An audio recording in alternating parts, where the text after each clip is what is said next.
Assalamualaikum warahmatullahi wabarakatuh. Saya Yuwan Darmawanti dari semester 5A.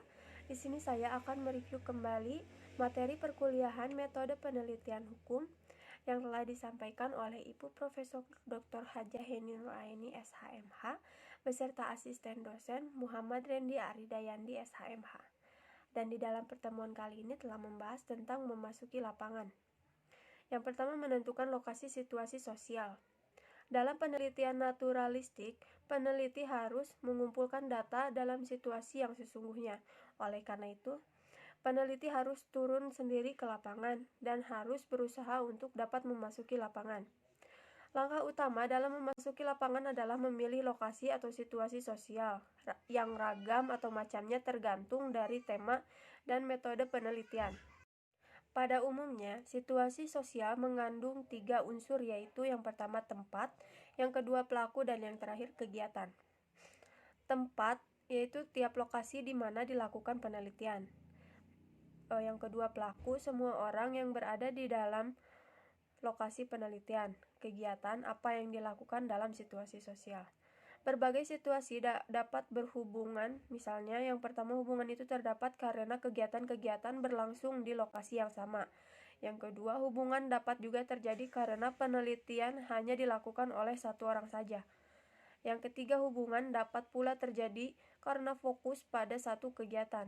Jadi hubungan antara berbagai kegiatan terjadi karena ada kesempatan tempat, pelaku, dan kegiatan. Selanjutnya, berbagai hal yang perlu diperhatikan dalam melakukan penelitian. Peneliti pemula umumnya mengalami kebingungan. Siapa yang harus dihubungi pertama kali? Dalam kebingungan tersebut muncul berbagai pertanyaan seperti siapa yang pertama kali harus dihubungi, apa yang harus dilakukan, siapa saja yang dapat dijadikan responden, dan seterusnya. Untuk menghadapi hal tersebut, peneliti harus memperhatikan yaitu yang pertama memperoleh izin dari instansi atau tokoh yang berwenang. Yang kedua, berusaha untuk menumpuk dan memelihara rasa kepercayaan terhadap orang-orang. Yang ketiga, mengidentifikasi informan atau responden, yaitu orang-orang yang dapat memberikan informasi yang diperlukan. Yang terakhir, pada awal memasuki lapangan, harus melakukan hubungan baik formal maupun informal. Kemudian memasuki lapangan. Memasuki lapangan penelitian berbeda-beda tingkatannya, ada yang mudah, sedang, dan sulit. Untuk memasuki lapangan atau lokasi, umumnya harus mendapat izin yang berupa izin resmi dari instansi pemerintah atau swasta.